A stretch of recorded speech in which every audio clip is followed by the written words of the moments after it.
tere tulemast podcasti Ilu ei anna häbeneda, mina olen Agve Kask ja minuga on täna stuudios doktor Aive Kalinina. Tema on meil gynekoloog ja Aive, mul on siiralt hea meel, et sa oled nõus rääkima, kuidas ma nüüd ütlen, ausalt ja otse tuppeseenest. Aga ole hea, tutvusta ka iseennast paari sõnaga.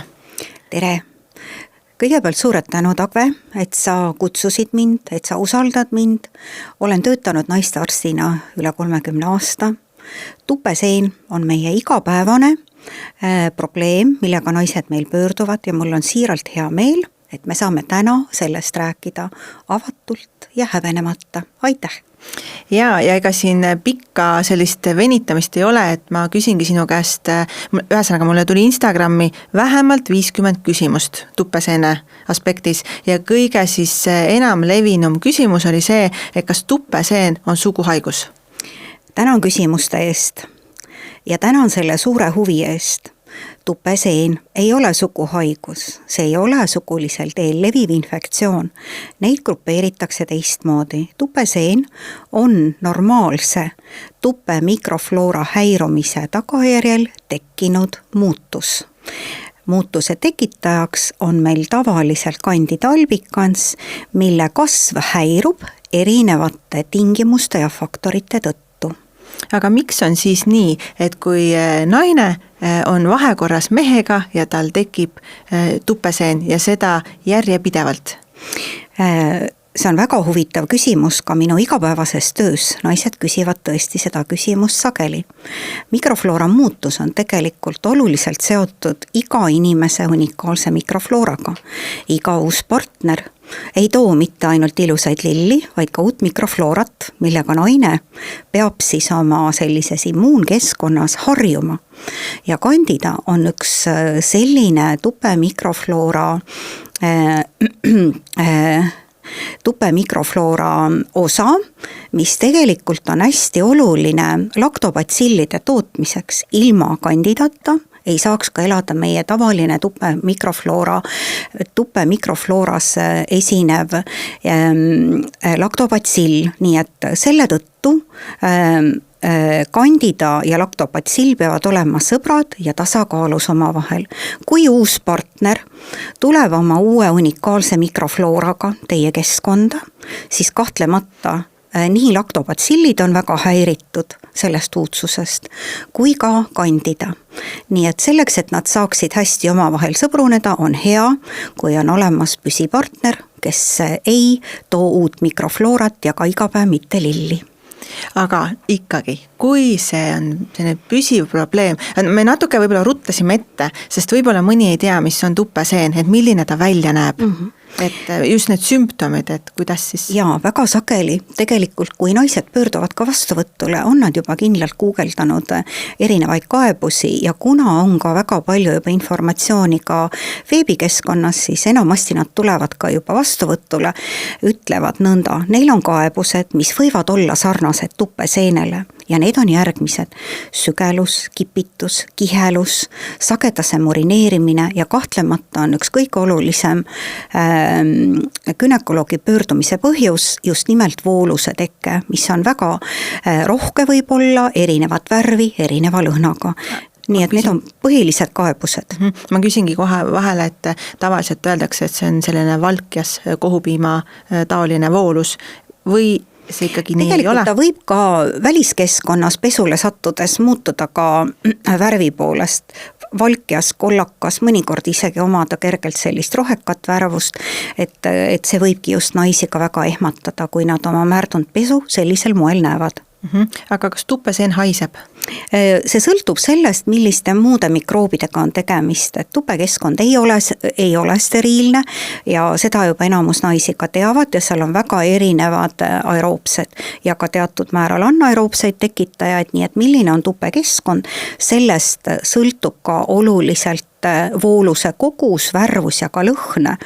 Enamasti naine kaebab ka vaginoosi kaebust, ehk siis vaginoos on ikkagi oluliselt teravama vooluse ja teravama lõhnaga vooluse tekitaja, aga kandidaga võib ka koos kaasneda bakteriaalne vaginoos. Et koos nii-öelda siis nad eksisteerivad seal. Aga see bakteriaalne vaginoos ongi see järgmine teema tegelikult, mida me mõtlesime, et teeme ka selles podcasti, et jätaks võib-olla selle veel lahkamata. Just, olen täiesti nõus. Et panna nad ikkagi eraldi täiesti seisvateks probleemideks mingil määral. Aga kuidas, üks on see, et kui naine on, eks ole, vahekorras, siis muutub mikrofloora, võib tekkida tupeseen. Aga kui naine ei ole vahekorras juba olnud aasta, 2 ja ta on ikka hädas oma tupeseenega, et kuidas see võimalik? Tõsi, kuna kandida on meie normaalne mikrofloora, siis kandida kasvumuutus või siis tupe mikrofloora muutus tekib ka mitmete erinevate teiste välisfaktorite mõjul. Eelkõige kasutatud ravimid, haigused, haigestumised, ägedad viirushaigused, bakteriaalsed infektsioonid, kaasuvad haigused võivad samamoodi põhjustada ravimitest tingituna kandida kasvu, nii et tegelikult kandida ei ole mitte ainult aktiivse suguelu tulemusena ägenev, vaid ka tegelikult mitmete erinevate kaasuvate haiguste, ravimite ja kahtlemata ka on oluline dieet või siis toit, mida naine kasutab, et kui on palju toidus süsivesikuid, suhkruid, siis kahtlemata suhkur on oluline materjal või siis algallikas sellele, et see kandida saaks tupes ka rohkem elujõudu juurde. Ja võt see oli ka selle küsimus, mul tuligi nüüd meelde, et kas toitumine siis ka võib tekitada tupeseent ja alkohol? Jaa, alkohol on teadupärast hästi tugev selline sisend tõesti kandide ägenemisele, sest sageli on ka alkoholi oluliselt mikrofloorat muutev jook, nii nagu ka kõik suhkrujoogid, mida me teame siin, erinevad karastusjoogid, et on ka olukordi tõesti, kus naised on eelistanud teatud jooke, kus suhkrute sisaldus on suurem ja nendel tõesti ka esineb oluliselt rohkem kandida kaebust. Alkohol üsna sageli on ka seotud teise võib-olla mitte tavalise koduse menüüga, kus on siis ka võib-olla rohkem niisuguseid vürtsikaid maitseaineid ja võib-olla mitte traditsioonilisi koduseid toiduaineid, et kindlasti alkohol koos mitte traditsioonilise toiduga näiteks võib anda tõsiselt kandida ägenemist. Ehk siis kui patsiendil on äge tupeseen, siis pigem vältida magusat alkoholi, stressi. Kahtlemata. Ja kindlasti menüü on hästi oluline. Siinkohal ma tahaksingi rõhutada, et hoiame häid baktereid õige toiduga. Selleks ma soovitan ikkagi ka tarbida jogurtit, millel ei ole suhkurt sees ja erinevaid maitselisandeid. Kõige toredam ja kõige vajalikum meie organismile on siiski maitsestamata jogurt. Lisaks on olemas ka väga palju fermenteeritud toiduaineid, nagu me teame, hapendatud toiduained, et need ka kindlasti on meie immuunsüsteemile ja mikrobioomile hästi oluline. Mikrobioom on siis meie keeles meie hea keskkond, bakterite keskkond, mis on meie elutegevuseks väga vajalik, ilma milleta me ei saa. Ja, mul tuli praegu siin jutu käigus meelde, et ma vestlesin eile ühe noore tütarlapsega ja tema ütles, et tema gynekoloog väitis seda, et kui ta raseerib intiimpiirkonda, siis tekitab ka tupeseent, et ta raseerib justkui ära siis selle karva, mis meid peaks nii-öelda kaitsma. Jaa, igal nahapinnal või kihil on oma kindel mikroobide hulk ja lipiidkiht, et kui me seda vigastame, häirime, traumeerime, siis kahtlemata see võib ägestada nahaga seotud probleeme ja enamasti me nimetame raseerimisjärgselt seda vulviidiks ehk siis vulva, ehk siis genitaalide piirkonna, välise piirkonna põletikuks, et tõesti esineb mitte ainult raseerimise järgselt, vaid tegelikult on ka erinevaid vulvaprotseduure, mille järgselt seda ka mõnikord võib esineda. Näiteks? Olen kohanud ühte laserprotseduuri vulva järgselt, kus tegelikult on tekkinud ka põletus, teise astme põletus ja seda oli vaja täiesti medikamentoosselt ravida. See on ka teema, millest me kindlasti järgnevates podcastides räägime. Just, nii et olge aga lainel, meil on väga palju huvitavaid teemasid. nii, aga siin on veel hunnik küsimusi, ma lihtsalt küsingi neid niimoodi, nagu nad tulid, et kas tupeseen on siis nakkav? Tupeseen ei ole nakkav, see on inimese enda organismist pärinev mikroobide tasakaaluhäire. Küll aga kirjanduses ja ka oma niisuguses igapäevapraktikas võin ma öelda, et tupeseen võib oma ägenemisi anda ka seksuaalsel teel levivate haigustega koos. Nii et igal juhul, kui need ägenemised on sagedased, häirivad elukvaliteeti, suhteid, seksuaalelu, siis kindlasti tasub pöörduda naistearstile teadmisega, et võib-olla on vaja ka testida sugulisel teel levivaid haigusi. Aga ütleme, et kui kõik on korras, kõik sugulisel teel levivad haigused on negatiivsed, aga see tupeseen ikkagi on ja on ka ainult üks partner, et ei vaheta partnerit, aga siiski kogu aeg on. Tõsi. Kas siis tuleks ka partnerit ravida? Tõsi, no seda on ka väga sageli küsitud, tegelikult üldjuhul me partnereid ei ravi, vaid ikkagi käsitleme nõustamist, käsitleme vajadusel ka lokaalset ehk tupekaudset ravi ja kui eelnevatest meetoditest pole abi olnud, siis me kasutame ka kindlasti retseptuurseid ravimeid. Üldjuhul me partnerit ei ravi, küll aga mina oma praktikas soovitan partneril ka ennast testima minna, sest võimalik, et on ka partneril muu infektsioon, mis võib anda tegelikult kokkupuutes naise mikroflooraga, naisel just nimelt seeninfektsiooni ägenemist. Ja mis see infektsioon võiks olla siis mehel? Tavaliselt võivad olla need prostatiidist tingitud bakteriaalsed infektsioonid ja neid saab siis testida meestearst. Okay. Kuigi siinkohal ma tahan veel ühe väga hea praktilise nõuande anda, et tegelikult meie Eesti teadlaste poolt on üks hästi hea mikrobiomi hindamise test välja töötatud, mida nimetatakse Invisible Me, seda saab keskkonnast enda koduleheküljelt tellida. Hind on atraktiivne, 140 €, aga ma olen mõnedel partneritel ja paaridel soovitanud seda testi kasutada. Test annab väga hea tulemuse, hinnates mikrobiomi normi kuni patoloogiani ja saab väga täpselt ära määrata oma mikrobiomi. Ja siin on ka selline huvitav küsimus, et kui ongi need korduvad tupeseened sama partneriga, kas võib juhtuda, et selle mehe ja naise mikrofloora omavahel ei sobigi mitte kunagi kokku ja peaks partnerit vahetama? Tupeseene pärast kindlasti ma arvan, et ei ole vaja partnerit vahetada, et partneri vahetus on kindlasti elus hoopis teiste kogemuste, otsuste toel sündiv, et mikrobioota on üldse meie tegelikult ka naise elus hormonaalselt väga palju muutu, et sageli kandida kipub ägenema ka pillide kasutamisel, et võib-olla tasuks siis see ravimite arsenal üle vaadata, võib-olla tasuks uurida kroonilisi haigusi, võib-olla vähendada stressi, võib-olla alkoholi tarbimist ja mõnikord, mis väga meie immuunsüsteemile meeldib, pikem ja kvaliteetsem uni. Ja see on tõsi. Ja mida veel, ma ikkagi mõtlen, mis siin korduvalt on läbi käinud, on siis ka see, et kui mees on vahekorras teise naisega ja sellel naisel on seen, kas mees toob selle edasi? Nii nagu ma juba ennem ütlesin, et kandida on meie kõigi normaalses mikroflooras olev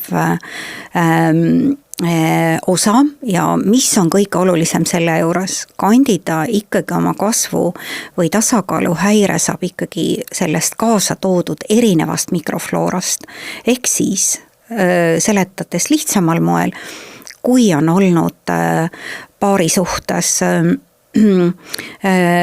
keegi kolmas ja naisel tekivad kandida kaebused, siis number 1 on testida sugulisel teel levivaid haigusi ja number 2 on olukord siis selline, kus tegelikult naise enda mikrobioom peab hoopiski siis võitlema selle võõra mikroflooraga. Et siinkohal tahan öelda, et alati ei ole kandida seotud paarisuhte sellise kolmanda isikuga, vaid tegelikult üsna sageli minu töös on ta ikkagi seotud naise stressiga, magamatusega, töökoormusega, ebaregulaarse toitumisega ja teine asi on see, et tegelikult väga-väga oluline on ka mitte ainult meie menüü, vaid ka meie puhkus. Puhkus peab olema aktiivne, tasakaalustav ja meie mikrofloorat igati toetav. Tead, ma praegu mõtlesin, et kui mina töötasin ämmaemandana ja puutusin ka siis naistega rohkem selles valdkonnas kokku, et ei olnud see tihe nähtus, et kasutatakse õigeid pesuvahendeid. Pigem on see täiesti juhuslik šampoon, dušikeel, või mis iganes kätte satub. Et kuidas sa seda kommenteerid? Ma juba tegelikult eeldan, et sa võib-olla soovitad ikkagi nagu õige pH-ga või mis, jah, kas see võib ka olla üks põhjuseid, et on valed siis nii-öelda need pesukeelid ja? Jaa, kuna tänapäeva apteegi kaubandus pakub meile väga palju erinevaid valikuid, eelkõige intiimhoolduse osas, siis täna naiste teadlikkus siiski on oluliselt tõusnud, ei kasutata pesuseipi, siiski mõned võib-olla eakamad patsiendid arvavad, et pesuseip ja saialilleseip on parimad lahendused, aga nagu me teame, on tupekeskkond happeline, seebid on kõik leelise koostisega ja need kindlasti ei sobi tupe mikrofloora normaalse taastamise ja toetamise jaoks. Intiimhügieenitooted üldiselt jälgivad oma happelist pH-d, toetavad mikrobiotat ja mis kõik olulisel, viimasel ajal on ka turule tulnud hyaluronappega tooted hooldustoodetena intiimpiirkonda, mis soodustavad ja toetavad ka kollageeni tootmist, et need on meil ka kõik apteegis olemas. Ma küsin kohe ära, sest tavaliselt kõik tahavad teada, on sul mingi lemmik, et mida sa oma patsientidele alati soovitad? Jaa, soovitan. Eriti hea ja väga individuaalne valik on kumlaude toodete sarjast. Miks mulle need tooted meeldivad? Seal on jaotutud erinevate gruppidena nii vaginiidi jaoks kui ka põletiku ennetamiseks, prebiotilised tooted, menopausi jaoks tooted ja kindlasti, mis mulle väga meeldivad, on just kloorheksidiini sisaldavad tooted, mis on põletiku, teatud määral ka põletikku ravivad ja ennetavad tooted. Eriti on need diabeetikutele, eriti on naistele, kes kasutavad ka teisi ravimeid, näiteks kaasuvate haiguste tõttu ja mis kõik olulisem, siis kui on ka uriinilekkega probleeme, on need tooted väga tõhusad just hoolduse jaoks ja siis selle mikrobiota toetamiseks. Et mina nüüd puutusin ka nende toodetega kokku, ma kohe ütlen ära, et meil tegelikult me ei ole ära ostetud. et igaks juhuks, et keegi nagu valesti aru ei saa, aga ma pean ka selles mõttes seda sarja kiitma. Ma olin alguses skeptiline, ma olen ise nüüd katsetanud ja on põnev. Et ja mis seal, ütleme, mis seal nagu tekitab sellist just, et seda, kui naistel on regulaarselt nii-öelda siis korduvad tupeseen, et siis tegelikult seda justkui nagu saab isegi ennetada ja seal ongi olemas ka need tuppe nii-öelda siis kapslid või kuidas ma nüüd ütlen, kuulikesed just. Ja et mida siis ennetavat aeg-ajalt kasutada, et kuidas sinu praktiline kogemus on toimivad? Jaa, siinkohal ma tahangi öelda, et tõesti need prebiotilised tooted olengi nendele naistele soovitanud, kellel just tsüklieelselt ehk menstruatsioonieelselt kandida kipub ägenema hormoonide muutuse tõttu ja olen väga positiivset tagasisidet saanud nende toodete kohta. Lisaks ma olen ka soovitusi andnud just probiootikumide osas, mida saab ka suu kaudu võtta ka enne tsüklit, et oleks mikrofloora rohkem toetatud ja et hormoonid ei mõjutaks niivõrd palju siis just seda tupekeskkonda. Ja mul tuli ka veel üks küsimus meelde, et miks just see tupeseen ägestub peale mensest? Peale menstruatsiooni on ikkagi oluliselt seotud hormoonide muutusega ja enamasti ta rahuneb peale tsüklit 2-3 kuni 5 päeva jooksul, nii et hormonaalne muutus naise elukaare jooksul annab ka väga palju erinevaid vaginiidi ehk tupepõletiku kaebused või siis vulviidi ehk siis vulva välisgenitaalide kaebusi, aga nendest me saame rääkida ka tulevikus. Just, aga ma just mõtlengi, et ennetamise mõttes on ka siis variante. Jaa, just, käsimüügipreparaadid väga tõhusad, kumlaudel on äärmiselt individuaalsed valikud, nii et igal juhul soovitan neid proovida. Ja siin on ka küsimus, tegelikult mis on väga hea küsimus, mida antibiootikum, et kui on näiteks mitte tupe, vaid kui on põiepõletik, naine saab antibiootikumi ja oligi täpselt siin see kirjeldus ka, ravid selle põiepõletiku välja ja siis hakkad ravima, eks ole, tupeseent ja kogu see protsess võtab aega praktiliselt 3 nädalat ja siis ta tuleb jälle. Et selline lõputu tsükkel. Mida teha? Tõsi, nagu ma siin ütlesin, et elustiili ja toitumise valik on äärmiselt oluline, kui naine juba teab, et on hästi vastuvõtlik just sellele seeninfektsioonile. Küll aga, nagu ma ennem ka ütlesin, head bakterid väliskeskkonnast, toitume õigesti, liigume õigesti, elurežiim, töörežiim, kõik on olulised ja kindlasti soovitan ma ka ikkagi mitte sageli vahetada seksuaalpartnereid, sest mikrofloora muutus on väga oluline sisend tupeseene arenguks. Lisaks on kaasuvate haiguste jälgimine, nende õige ravi, diabeedikontroll ka olulised. Tsükkel on naise elus paratamatu ja väga tore ja väga positiivne nähtus, läbi selle me saame toetada ja ka säilitada oma reproduktsiooni, nii et igal juhul tsüklist sõltuvad hormonaalsed muutused, neid me väga palju muuta ei saa. Kõike neid väliskeskkonnast mõjutatud olukordasid me kindlasti saame rohkem ise juhtida ja läbi selle me saame ka neid ägenemisi vähendada. Käsimüügipreparaadid aitavad ka kindlasti teie esmaseid kaebusi leevendada. Kui infektsioonid on korduvad, siis kindlasti ma soovitan ka testida kas suguliselt levivate haiguste osas või siis teiste bakteriaalsete infektsioonide osas, aga ikkagi eelkõige ja väga sageli, mida ma oma töös naistele rõhutan, on ikkagi enda elustiil, toitumine ja sellega kaasuv selline stabiilne eluviis. Et väga sageli nimetatakse ka noortel tudengitel sessi infektsiooniks seda, et nii kui sessid algavad või pingelisem õppetöö.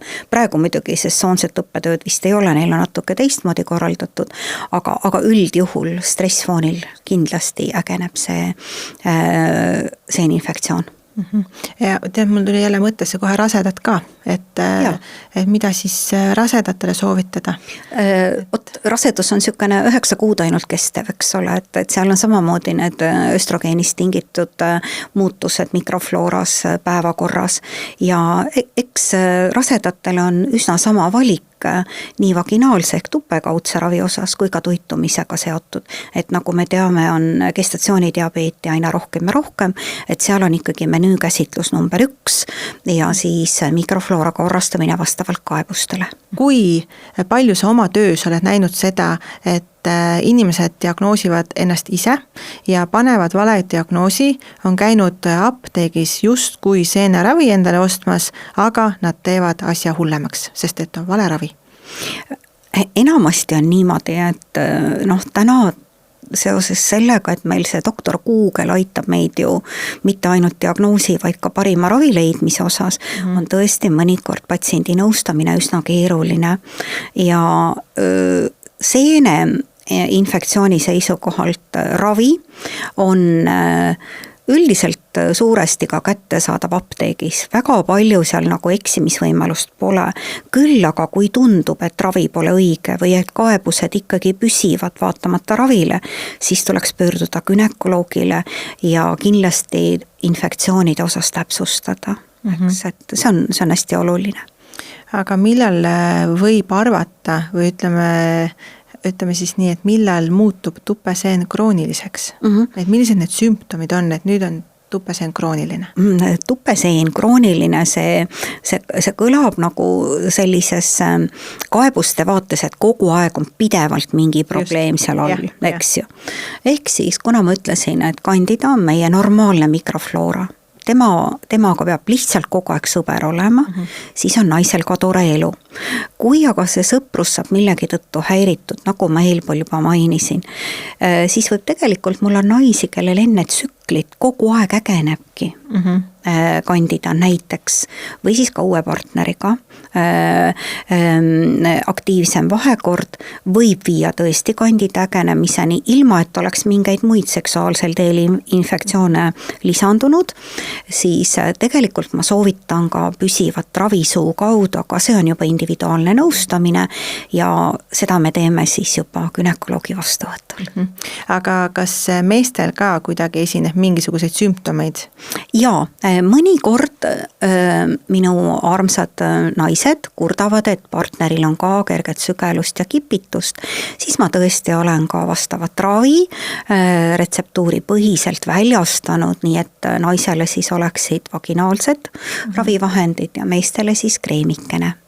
Aga pole väga sageli, aga mõnikord ma olen seda praktiseerinud. Aga alati soovitan kaebuste korral partneril pöörduda ka meestearstile. Jah, et mõlemad ikkagi ära kontrollida, muidu ongi niimoodi, et naine käib praktiliselt iga kuu. Ja mõnikord mul jääbki mulje, et naine testib oma tervist selleks, et hinnata, mis seisundis on mees. Ahah, nii pidi. Just nimelt. Jah, et ikkagi mees ka siis meeste arsti juurde. Kindlasti. Aga kas tupeseen võib ka ise mööduda? Eks need kaebused leevenduvadki lõpuks kas raviga või ravita ja sõltubki just sellest, et milline faktor on selle sisendi andnud, kui on hormonaalsed muutused, siis kindlasti nad leevenduvad ise ja mõnikord on toitumissedeli muutus suureks abiks, aga kui ikkagi kaebus jääb püsima, siis kasutada ikkagi käsimüügipreparaate ja kui ta jääb püsima, siis tuleb ka mõnikord põhjust otsida mujalt, kas on krooniline infektsioon, kas on mingist kaasuvast haigusest, kas on ravimitest, et ütleme niimoodi, et põhisõnum, mis ma siit praegu tahaksin stuudiost välja anda, on see, välja ravimatu, et see võib-olla pole isegi niivõrd õige väljend, kuivõrd see, et me peaksime temaga sõbralikult elama, lähtudes oma elustiilist, partnerite arvust ja kindlasti ka toitumisest. Kandida on osa väga oluline meie mikrofloora komponent ja see on määrav ja vajalik piimappe bakterile. Me ei ravi seda kunagi välja ja me ei tohi seda teha. Selge, aga tulema ka selle juurde, et päris paljud kasutavad ka rasestumisvastaseid vahendeid ja nii mõnigi on täheldanud, et üle selle on tekkinud tupeseen. Mida siis teha? Mis sa siis soovitad? Naine justkui ei taha rasedaks jääda, seent ka ei taha omada, et väga keeruline situatsioon. Tõsi, võõrkeha foonil, mida me siis nimetame antud juhul novaringiks ehk siis rõngaks, tuperõngaks, mis on siis mõeldud kontratseptsiooni eesmärgil oma hormonaalse komponendiga võib tõesti anda tupeseene ägenemist. Sellisel juhul me oleme soovitanud või ka koos naisega mõelnud alternatiivseid kaitsevahendeid, et esineb tõesti novaringi foonil aeg-ajalt tupeseen ägenemist, küll aga kui me naisega vaatame võimalused tema elustiili korrastatuseks, toidumenüüd üle ja ka kindlasti hügieenitoodete kasutamise, lisaks on väga oluline ka pesu, see ei tohiks olla tihe, see ei tohiks olla sünteetiline, ta peaks olema siiski suhteliselt naturaalsest materjalist hingava iseloomuga, et kõik tegelikult ka pesutooted, mida naine kannab, on hästi oluline sellise naise tervise seisukohalt. Aga räägime natukene nendest pesukaitsevahenditest ka, et erinevad sidemed ja nii edasi, et kas sa oled kokku puutunud, et ka see võib ärritada? Jaa, enamasti me siiski jõuame ikkagi ka sellise korduvate kandida kaebuste korral ka selle juurde, et milliseid hügieenitooteid naine kasutab, siis tegelikult igapäevased hügieenitooted pesemiseks on väga tervitatav, aga ma olen viimasel ajal aina rohkem ja rohkem märganud seda, et kasutatakse igapäevaseid pesukaitsmeid ja ütleme niimoodi, et meediasurve on ka väga suur, lõhnavad ja ilusad ja toredad ja nii edasi ja roosad ja liblikatega ja ilma ja tegelikult kui naine on terve, tal ei ole tupepõletikku, tal ei ole voolust, menstratsioon on läbi, siis tegelikult peaks tal olema ainult igapäevaselt puhas pesu, ilma igapäevaste pesukaitsmeteta. Et kuna need pesukaitsmed on ikkagi oma algselt loomult sünteetilise iseloomuga, isegi siis, kui seal on peal kirjutatud puuvillane ja siidivillane ja erinevad tootekirjeldused on, et tegelikult tavaline keha vajab ainult pesu, igapäevaselt pesukaitsmed ei ole kindlasti, ma ei ütleks, et soovitatud, vaid ma isegi ütleksin, pole lubatud, kui ei ole vastava sisulisi kaebusi või menstratsiooni või muu infektsiooniga tegemist. Teine asi, tootjad tõesti teevad erineva koostisega neid pesukaitsmeid ja tampoone, et hügieenitooted, mis on ka menstratsioonisidemed, on ka erineva paksusega, erineva koostisega. Enamasti naine juba suudab ka välja selekteerida temale endale sobivad suurused, paksused ja ka koostised. Tõesti on olnud, kui naine on vahetanud oma hügieenitooteid, et on tekkinud tõesti kas vulviiti või allergilist reaktsiooni või siis ka tupeseene ägenemist, siis ta üldiselt juba selekteerib need välja ja ta neid enam ei kasuta. Et praegu on tõesti valik väga suur, isegi kui see kõlab hüpoallergiline, mis sinna toodetele on mõnikord peale kirjutatud, siis väga veenvalt ja väga kinnisilme ei tasu uskuda, et ikkagi keha ilma kaebuseta naise keha vajab pesuks naturaalseid tooteid ja mitte mingil juhul igapäevaseid pesukaitsmeid. On sul mingi lemmikfirma ka, et ma ei tea, Carefree, midagi sellist, mida soovitada? Kuna iga naine on nii unikaalne, siis nende hügieenitoodete osas ikkagi lõpuks naine leiab ise ka endale sihukese sobiva ja kellele meeldib Always, kellele Carefree, kellele midagi muud, eks, ja ütleme niimoodi, täna on meil ju ka olemas märgupesu, mis tegelikult ei vaja ju üldse hügieenisidet ja ka hästi suur valik, isegi hea valik on kumlaude toodete seas, nad on tumedat värvi, nad on väga naturaalse koostisega ja ütleme ausalt, et naised on selle toote enda jaoks väga leidnud. Väga tore, et ma küsin veel ühe asja, et mis sa arvad tupeloputusest seespidiselt? No neid nõndanimetatud tuppe dušprotseduure või ka siis neid ravimvorme ka, mida aeg-ajalt meil on olnud siin, on olemas, aga üldiselt on hea, kui tupe mikrofloorat agressiivselt ei hävitata või ei kasutata nagu lihtsalt igapäevaselt, küll aga ravi eesmärgil on see täitsa tervitatav. Aga ma nüüd hüppan tagasi hügieenitoodete peale ka, et kui me siia tulime, siis me rääkisime ka tampoonidest natukene siin autos. Et räägime võib-olla selle uuesti läbi, et kas sa soovitad tampoone või pigem ei, just nendel, kellel on tupeseen? Kui on ikkagi tõesti tupeinfektsioone, tahes mis laadinit siis ka ei ole tänase päeva seisukohalt, siis seeninfektsioone, siis kindlasti eelisvalikuna ma ei soovita, küll aga kui on teatud tingimused ja hetked inimeste elus, naiste elus on väga erinevaid hetki, kus ta just peab seda tupetampooni kasutama, siis loomulikult lühiajaliselt, situatsioonipõhiselt on see igati näidustatud. Sageli kasutavad sportlased oma treeninglaagrites või võistlustingimustes, mis on ka hädavajalik.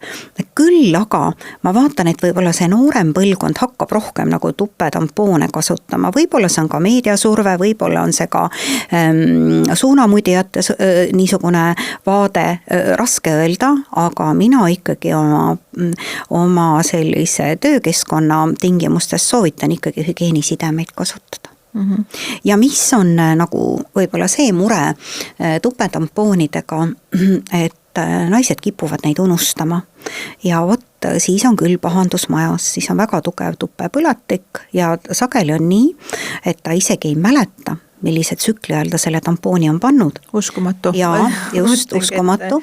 Nii et igal juhul on hea kasutada tooteid, mida sa ikkagi ise asetad ja ise emaldad ja mida on ka silmaga võimalik jälgida, sest ma mõistan ka naisi igati, nendel on väga palju erinevaid väljakutseid 24 tunni jooksul, küll nad lendavad, küll nad toimetavad lastega, küll nad teevad ärikohtumisi ja lõpuks, kui tõesti tupevoolus muutub ebamugavalt rohkeks ja halvalõhnaliseks, siis nad otsustavad pöörduda ja tõesti on olukordi, kus naine isegi ei mäleta, millal see tupetampoon on pandud.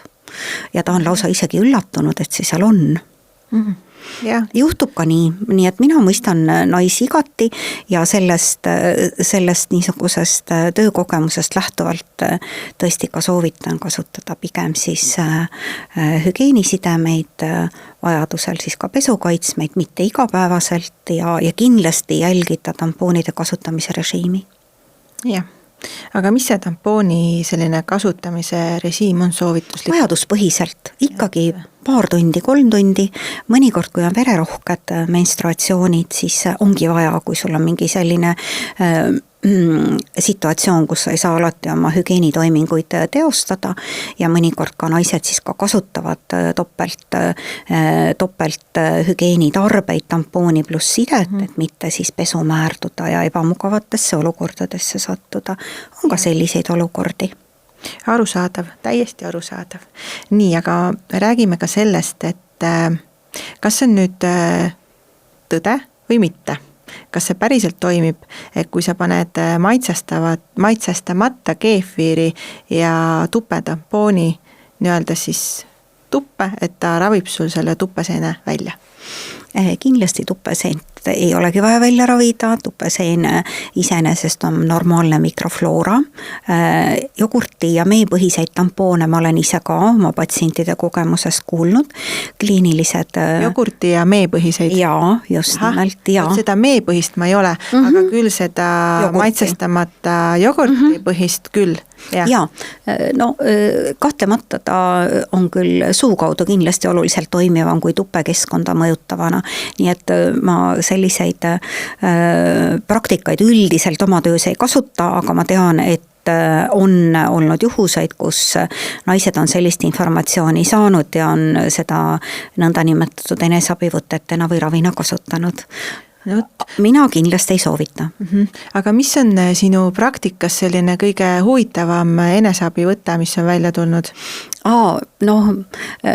Ütleme siis niimoodi, et see on niisugune üks tore kurb lugu, et üks proua maapiirkonnast, mitte just esimeses nooruses, arvan, et tal oli ka tupeseen võib-olla esimest korda tema elus, kodutoidul või õigemini ütleme talu või mahetoidul ja aktiivne ja igatepidi sisuliselt ka üksi elav naine ütles, et tal oli ka sügelus ja kipitus tupes ja siis pani kapsalehe näiteks. Aga ilmselgelt paari päeva pärast ta sai aru, et sellest eriti abi polnud, pöördus vastuvõtul ja siis me saime ikkagi teadmispõhisema raviplaani talle koostatud, nii et see on ka selline huvitav seik. Kapsas ravib kõike. See oli pool naljaga öeldud. Tema puhul kindlasti. Lihtsalt. Tõenäoliselt teatud määral ta võib-olla keskkonda fermentiseeris, aga tõenäoliselt muud midagi ta sellest abi rohkem ei saanud. Nii, ma korraks viskan pilguga enda Instagrami, ma vaatan, kas on tekkinud mõningaid küsimusi juurde, sest et neid oli siin oma jagu. Aga ma loen vahepeal ühe sellise kogemusloga, et kuulame. Mulle saadeti ja ma püüan seda lühidalt teha. See natukene kattub juba sellega, mida me rääkisime, aga okei. Aga loeme läbi, just. Tere, mul on see aasta juba 5 korda olnud tupeseen. Käisin ka naiste arstil ja ta ütles justkui, et see ongi normaalne. Mida arvate teie? Esimesed korrad võtsin kanesteeni ja nüüd flukonasooli, et kas partner peaks sama tabletti võtma, kui mul tuleb seen tagasi? Tänan küsimuse eest. Neid lugusid ma kuulen peaaegu et iga päev. Nii et oma praktikas tegelikult, nagu ma juba ütlesin, tupeseent me välja ei ravi, seda ei peagi. Pigem peab siis vaatama elukeskkonda, kaasuvaid haigusi, ravimeid, mida kasutatakse ja kindlasti peab ka alati naine vaatama oma tsüklit mõnikord just nimelt, võib ka tupeseene ägenemine tekkida just hormonaalsetest mõjutustest ja ka kindlasti rasestumisvastased vahendid üle vaadata, et võib-olla vahetada preparaati, võib-olla kaaluda teisi võimalusi, kuidas siis kontratseptsiooniga jätkata, et väga sageli võib olla ka kontratseptsioon ehk pillid ehk nii nagu me siin eelnev ka nimetasime tuperõngas, üks tupeseene ägestajaid. Partnerit üldjuhul ravida ei ole vaja, sest kui ei ole just seksuaalsel teel leviva infektsiooni kahtlust, mida siis kindlasti tuleks ka täpsustada ja sellisel juhul, kui on olemas, seda ravida. Nii, siin on küll küsimusi tegelikult veel, aitäh sulle. Nii, siin on nii palju küsimusi, et täiesti uskumatu. Aga võta sealt siis, mis sulle tundub? Me oleme juba tegelikult vastanud enamikele, ma lihtsalt käin veel igaks juhuks üle ja kohe vaatame siit. Et nagu ma siin juba mitmetest küsimustest olen aru saanud, et enamasti küsitakse, mida ma ise saan teha ja kas ma saan välja ravida. Ühe mõtte me saime siit kõik koos juba läbi rääkida, välja pole vaja ravida. Ise te saate teha, armsad naised, ikkagi seda, et kasutame õiget pesu, hügieenitooteid, vaatame üle oma rasestumisvastaste vahendite arsenali, tasakaalustame oma elustiili ja stressi ja hoiame oma suhted monogaamsetena. Leidsin küsimuse. Nii, kui tupeseen tuleb tihti stressi ajal, valusalt ning lisaks valutab ka terve jalg ja on tundlik. Selle kohta ma ikkagi ütleksin, et kirjelduse põhjal on üsna ebatüüpiline tupeseenele, küll aga tahaks ma tähelepanu pöörata sellele, et võib-olla on patsiendil varasemalt olnud anamneesis ka genitaalherpes, mis võib anda sellist valukiirgumist, et kindlasti tasuks teha testid, rääkida läbi oma günekoloogiga sellise lisakaebuse osas. Nii, ja siis üks lugu veel. Tere, minu 4-aastasel tütrel on juba 3 kuud tupeseen, tekkinud peale antibiootikume. Perearst kirjutas taktariini, aga ei aidanud. Lapsel on sügelus ja kipitus, punetus. Mida teha edasi? Tänan küsimuse eest. Tupeseene osas kindlasti tuleks võib-olla veel täpsustada mitte ainult perearsti diagnoosi, vaid tegelikult tasuks pöörduda ka naistearstile. Miks? Antud juhul ma ei tea, milline see peremudel on ja kas on ka koduseid lemmikloomi. Mõnikord võivad ka skariidid ehk ussid olla üks põhjus, miks tekivad vulviidid ehk siis vooluse kaebus või siis ka ebamugavus tütarlapse või siis selle noore tüdruku alakehas, et kindlasti tasuks pöörduda siiski gynekoloogile vajadusel lisauuringute osas ja ka siis kaebuste täpsustamise osas. Jah, võib-olla see on midagi hoopis muud, just. Kahtlust on ka sama. Et ma ise mõtlesin, äkki on mingi dermatiit hoopis kuskil, mida iganes võib olla seal veel, aga ussid ja. Jaa, see on väga sageli askariididega seotud ja suvel ka liivakasti vulviidiga seotud, et kindlasti tasuks nõu pidada spetsialistiga, nii et ärge peljake pöörduda. Ja siis on mul viimane kogemuslugu siin. Mulle tundub, et me oleme tegelikult seda ka natuke juba käsitlenud siin, et mul on pidevalt seen ja mehel tekivad minu seene ajal suguti peale punased täpid ja sügelus. Arst tegi külvi, kõik on korras. Ravivad mõlemad klootrimasooliga, piimhappebakterid tuppe, läheb korraks paremaks ja siis jälle mõlemal seen. Nüüd on mees tais ja sai arsti juures tais tõenäoliselt siis juures uue diagnoosi, mingi bakter, täpselt ei tea, sai mingi antibiootikumi, kas ta peaks ka ennast nüüd ravima? Väga raske öelda, kui on tegemist mingi bakteriga, kui on tegemist mingi raviga, siis partneri seisukohalt on ülikeeruline siit laua tagant häid nõuandeid anda, seda ma võib-olla praegu kohe teekski, küll aga naine, kes kurdab muret, võiks pöörduda ikkagi gümnakoloogile ja me saame kindlasti ka teha bakteriaalse analüüsi, vaadata, missugune on teie mikrofloora, kas seal on ka haigust tekitavat bakterit, sest nagu ma ütlesin, seen peab tasakaalustama meie mikrofloora, ehk siis tuleb täpsustada see mikrobioom, mis on selle seeninfektsiooni ägenemise põhjuseks. Aga kas see, et mehel on suguti peal punased täpid, kas see viitab ikkagi seenele või pigem ei? Väga raske öelda, iga täpp on oma informatsiooniga või sõnumiga, täpp võib olla kõrge, madal, erineva kujuga, suurusega, et tavalise inimese jaoks on täpp lihtsalt ongi täpp, aga kui me kliiniliselt hakkame seda kirjeldama, siis see on väga keeruline ja pikk lugu. Iga täpp tahes missugust iseloomu taga ei omaks, võiks olla täpsustatud dermatoloogil või androloogil, eriti kui see on peenise või genitaalide piirkonnas. Nii, aga tegelikult meil on, ma arvan, enamjaolt kõik küsimused läbi võetud päris kiires tempos. Ma loodan, et saite head vastused, mõtteainet ja kindlasti ma panen ka podcasti alla väikese teksti omapoolsete soovitustega, mida on ka Aive soovitanud, et siis kui on mingi teatav probleem, mida kasutada. Nii ja siis kuhu pöörduda. Ja kuhu pöörduda just, et selle panema ka, et Tartus Aive võtab vastu Monique kliinikus ja mina olen ilukliinikus noor, aga mina ei tegele seal tubeseene ravimisega. aga me hakkame ka teistest teemadest rääkima ja siis tuleb päriselt välja, millega me tegeleme. Just. Ja kindlasti naised, olge tublid, häbenemata, küsige kõike. Meie saame teile alati leida parimad vastused ja mis kõik olulisem, alati nõustada, kui teid on vaja ühe või teise valdkonna osas veel informeerida ja tupeseen oma niisuguse praktika seisukohalt tahan ma öelda, et on mõnikord suhtesse väga suuri traumasid tekitav, partneritel tuleb omavahel rääkida, aru saada tuleb sellest, et see pole suguhaigus. See on mikrofloora muutus ja mida rohkem te partneritena omavahel sõbrad olete, seda vähem ta teid häirima hakkab. Väga armas. Olge terved, armsad naised.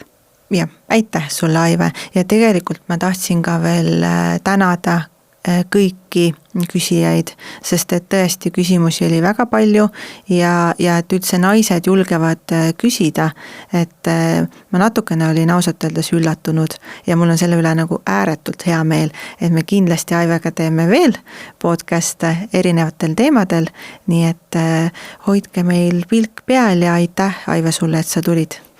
Ja küsimused on alati oodatud, tahes mis valdkonnas teid ka teema ei huvitaks.